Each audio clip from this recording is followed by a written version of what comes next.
menangkan kita dalam materi kita saat ini. Di sini kakak akan menceritakan sebuah ilustrasi yang berjudul lampu kecil di jalan kegelapan. Sesaat adik-adik dapat menyimak ilustrasi yang saya sampaikan, apabila ada pertanyaan yang bisa adik-adik jawab. Bisa? Kakak kecil di jalan kegelapan. Malam itu hujan deras. Angin bertiup kencang dan tiba-tiba listrik padam. Kamar Mika langsung gelap gulita. Mika merasa takut. Sebuah bayangan terlihat menakutkan. Ya, panggil Mika pelan. Dia memanggil ayahnya. Ayah masuk dan duduk di samping. Mika tidak bisa melihat apa-apa. Saya takut. Jelas. Kata Mika,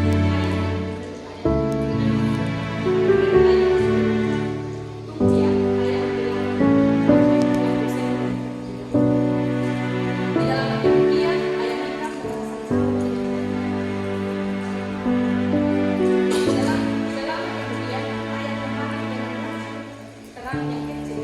Saat lampu dinyalakan, kamar menjadi lebih terang dan Mika merasa jauh lebih tenang. Nah, sedikit cahaya saja bisa bikin kita tidak terlalu takut. Kata ayah, Mika mengangguk. Iya ayah, begitu lampu nyala saya langsung tenang.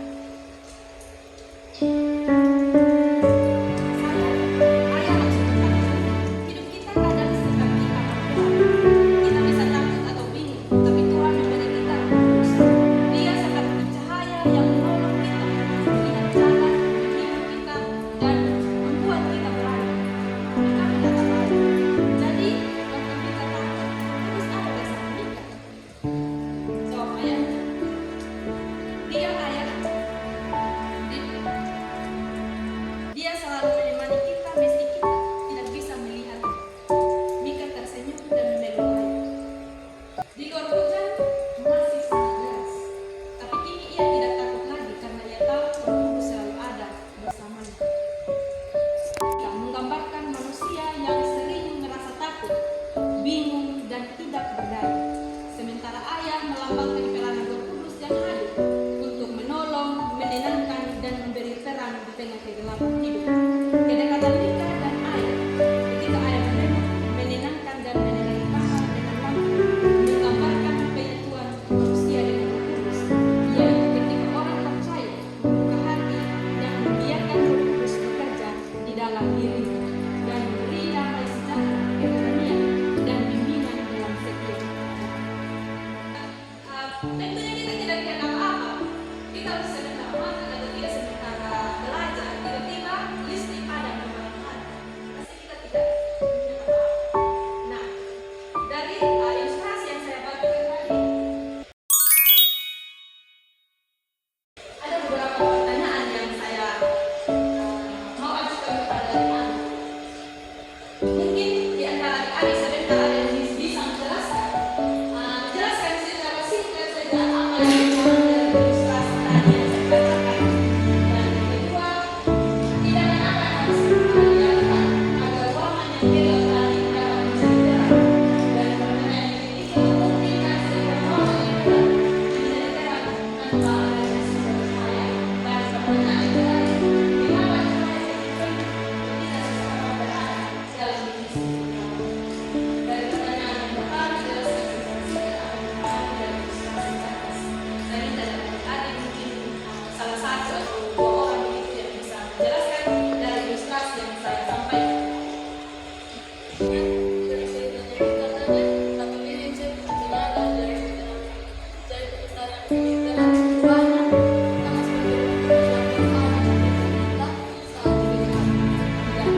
Baik, terima kasih adik sudah menjelaskan secara singkat. Cahaya pun sangat penting bagi kita dalam kehidupan kita sebagai manusia ketika kita ada dalam kegelapan. Begitulah pimpinan Roh Kudus dalam kehidupan kita sebagai manusia. Ketika kita tidak dituntun oleh Roh Kudus, tentu hidup kita tidak ada arah, tidak ada tujuan. Jadi hidup kita perlu dipimpin oleh Roh Kudus. dari ilustrasi yang telah kita dengarkan tadi bahwa ternyata tanpa Roh Kudus itu hidup kita gelap, tidak ada artinya, tidak ada apa-apanya. Jadi dalam kehidupan kita perlu yang namanya. Jadi Roh Kudus itu ada di mana? Di dalam hati kita. Jadi maukah kehidupan adik-adik dipimpin oleh Roh Kudus? Kita akan masuk lanjut terus pada materi kita saat ini. Kita akan masuk pada perlu kita ketahui dari Roh Kudus. Jadi istilah Roh Kudus itu dalam bahasa Yunani adalah parakletos, yang berarti penghibur atau penolong. Kata ini menggambarkan seseorang yang berdiri di sisi kita untuk membantu seperti pembela dalam pengadilan, perantara yang memohonkan kita, atau saksi yang memberikan dukungan penuh dalam kehidupan orang percaya. Roh Kudus bekerja dan tinggal di dalam diri kita, dalam hati kita, memimpin langkah-langkah kita dan menuntun kita kepada kebenaran. Ia juga melaksanakan rencana Allah dalam hidup kita dan membentuk karakter yang serupa dengan Kristus. Sehingga sifat-sifat Allah dapat nyata dalam pikiran, perkataan, dan tindakan kita setiap hari. Jadi kehadiran Roh Kudus itu dalam kehidupan orang percaya sebenarnya sudah dinubuatkan sejak perjanjian lama dalam kitab Yeskiel 36 ayat 27. Di sana Allah berjanji akan menaruh rohnya di dalam umatnya untuk menuntun, menolong, menghibur, dan memberi kita kekuatan untuk melakukan hidup untuk iman Kristus. Roh Kudus diberikan untuk menolong, menghibur, menguatkan, dan memimpin kita dalam melakukan kehendak Tuhan. Ia tinggal di dalam diri siapapun yang membuka hati dan mengizinkan Roh Kudus berkarya di dalam hidupnya. Ketika Roh Kudus memimpin manusia akan mengalami pembaruan, perubahan karakter, dan kekuatan baru untuk menghadapi berbagai pergumulan hidup.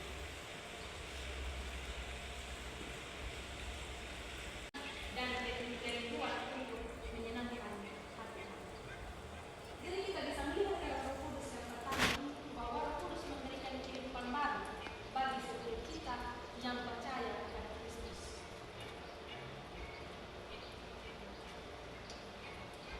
Roh Kudus akan bekerja dalam setiap hati kita ketika kita mau membuka hati kita untuk didiami oleh Roh Kudus. Pada dalam Roh Kudus yang kedua yaitu Roh Kudus menjadi meterai Allah. Meterai Roh Kudus adalah tanda kepemilikan dan jaminan keselamatan dari Allah. Bagi setiap orang yang percaya kepada Kristus, dalam Efesus pasal 1 ayat 13 menyatakan bahwa setelah seseorang mendengar Injil, percaya kepada Kristus dan dibaptis, ia dibaptis oleh Roh Kudus. Orang adalah milik Allah sepenuhnya. Tidak ada kuasa lain yang dapat mengambil hidupnya dari tangan Allah. Dan yang kedua, ia menjadi jaminan bahwa Allah akan menyempurnakan karya keselamatan dalam diri orang percaya. Roh Kudus memastikan bahwa mereka tetap berjalan dalam iman yang benar serta memberikan kepastian bahwa mereka adalah bagian dari kerajaan. Bahkan Yesus sendiri berjanji bahwa setelah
mengetahui seberapa pentingnya Roh Kudus dalam kehidupan kami sehari-hari. Yang ketiga, apakah materi saat ini menurut kami menyenangkan oleh tidak? Olehnya sangat menyenangkan karena kami bisa mendengarkan sebagian dari peran Roh Kudus dalam kehidupan orang. Terima kasih, mari kita berikan tepuk tangan. Ayo Adio. Bagaimana penilaian adik-adik terhadap topik pembelajaran saat ini? Menilai kami terhadap topik ini, kami bisa mengetahui bahwa Roh Kudus tidak hanya hadir, tetapi juga sebagai penolong di saat kita susah dan juga menghibur saat kita sedang sibuk. Ini apa saja yang diperoleh dari materi ini? Kita ini Roh Kudus itu tidak hanya hadir tapi sebagai penolong, sebagai penghibur saat kita susah atau sedih. Apakah materi hari ini menyenangkan atau tidak, dan sampaikan alasannya. Menyenangkan karena kita bisa tahu bahwa Roh Kudus itu tidak pernah meninggalkan kita. Oke, mari kita berikan kasih Adio lah.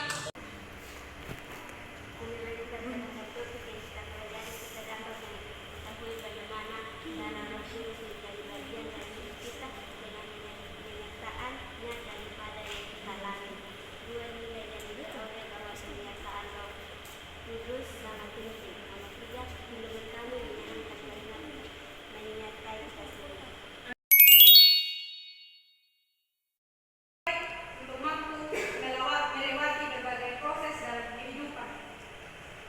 Apa yang tidak mampu dihadapi dan diselesaikan oleh manusia, diselesaikan oleh Allah melalui Roh Kudus. Roh Kudus adalah kompas dan itu yang sangat penting dalam kehidupan kita untuk mengarahkan kehidupan kita. Jadi tanpa Roh Kudus manusia tidak akan mengetahui arah dan tujuan hidupnya.